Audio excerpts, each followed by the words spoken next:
देश के लोग धर्म से जुड़े हुए और हमें धर्म से लिए हमको लागनी है, प्रेम है।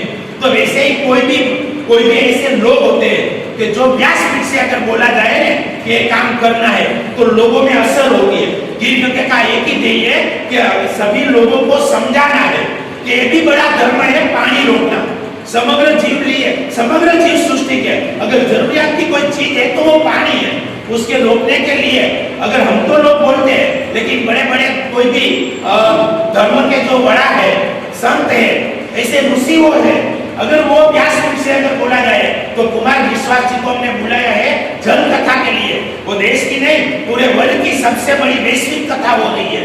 तो ये वैश्विक कथा जल कथा है। लोगों को जल का महत्व समझ में आए, जल का उपयोग समझ में आए और लोगों अपनी जिंदगी में जल के लिए कुछ करें, इसीलिए हमारा ध्येय के लिए ये कार्य कर रहे हैं। पहली बात है कि पेड़ के काम है कि जो पानी लाना है, आने के बाद अगर पानी रुकता ही नहीं तो क्या काम? पानी रोकने के लिए तो कुछ व्यवस्था होनी चाहिए। बारिश होती है तो इसमें वृक्ष भी जवाबदार है बारिश लाने के लिए, लेकिन बारिश होने के बाद पानी रोकना भी बहुत जरूरी है। अगर कहीं भी पानी है वहां पे वृक्ष ऐसे ही बड़े हो जाएंगे। बिना पानी से वृक्ष भी बड़े होने वाले नहीं है। वृक्ष लगाने के लिए भी पानी चाहिए। तो पानी सबसे समस्या का जड़ है, पानी है।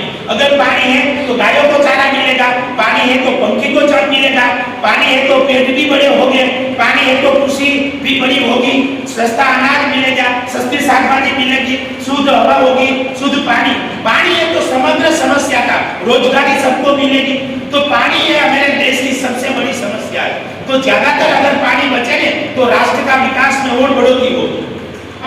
लोग गाड़ी गाड़ी से बड़े बड़े मंदिर हो जाते हैं, बड़े बड़े समाज हो जाते हैं, बड़े बड़े गेट हो जाते हैं, स्मशान भी अच्छी तरह हो जाती है। लेकिन ये जल मंदिर की बात होती है, पानी की बात होती है, तो लोगों की सोच ये है कि वो काम गवर्नमेंट करेगी। लेकिन ये हमारे देश के बड़ा प्रधान ने बोला है, जल सच्चाई जन भागीदारी से ज्ञान होगी, देश का जनों की ज्ञान लेने के देश के लोगों की भागीदारी नहीं होगी तब तक ये अभियान को चांद नहीं लगेगा, सक्सेसफुल नहीं होगी। तो हम क्या करते हैं, जोड़ते थे।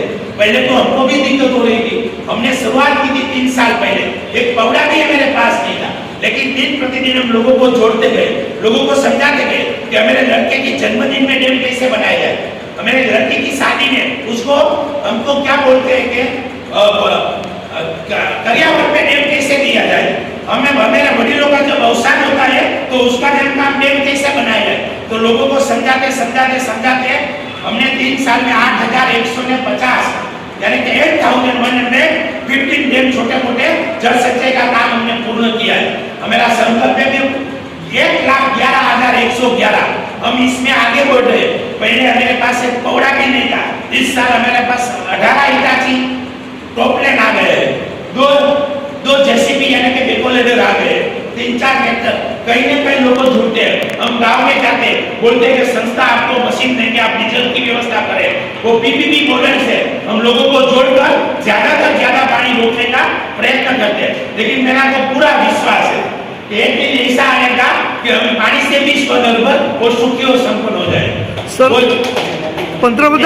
पंतप्रधान नरेंद्र मोदी जी का पूरे देश की जितनी भी नदियां हैं उनका जोड़ने का प्रयास शुरू है, उनका उपक्रम चालू है। गुजरात से नर्मदा डैम है तो उस तरह से कुछ और डैम की निर्मित का और प्रयास है। महाराष्ट्र में तो सैकड़ों डैम है, तो आपके ओर से डैम के लिए कुछ प्रयास हो रहे हैं? गुजरात की अगर भौगोलिक रचना की बात किया जाए तो गुजरात को 1600 किलोमीटर का दरिया मिला है और गुजरात में भी बड़ी 4 नदी है, तापी, नर्मदा, महिसागर और साबरमती। लेकिन क्या है, वो गुजरात के एक ही भाग में, तो गुजरात के मध्य गुजरात के ऊपर वाले भाग में यानी कि महाराष्ट्र के नजदीक है। तो लेकिन सौराष्ट्र गुजरात का एक आधा भाग है, वहां की जमीन भी पत्थर है और डूंगरा है। बारिश तो बहुत आती है, 80-90% पानी समुद्र में चला जाता है। अगर इसको रोकने का कोई छोटा मोटा तरीका है तो छोटे मोटे चेक डैम और तालाब। लेकिन गुजरात में भी बहुत बड़े डैम है। वैसे हम देखा जाए तो नर्मदा डैम पे अभी गुजरात स्वनिर्भर हुआ है। गुजरात में पानी की पीने के लिए पानी मिलता है। वो नर्मदा और सरकार का मैं आभार मानता हूँ कि बहुत अच्छा काम किया। लेकिन उसको पानी तो मध्य प्रदेश से आ रहा है। आज नहीं तो कल अगर मध्य प्रदेश में कहीं सूखा पड़ा तब गुजरात की क्या हालत होगी। तो इससे लोगों को जागरूक करके अपना पानी कैसे रोका जाए, इस विचार में हम लोगों को जागरूक कर रहे हैं।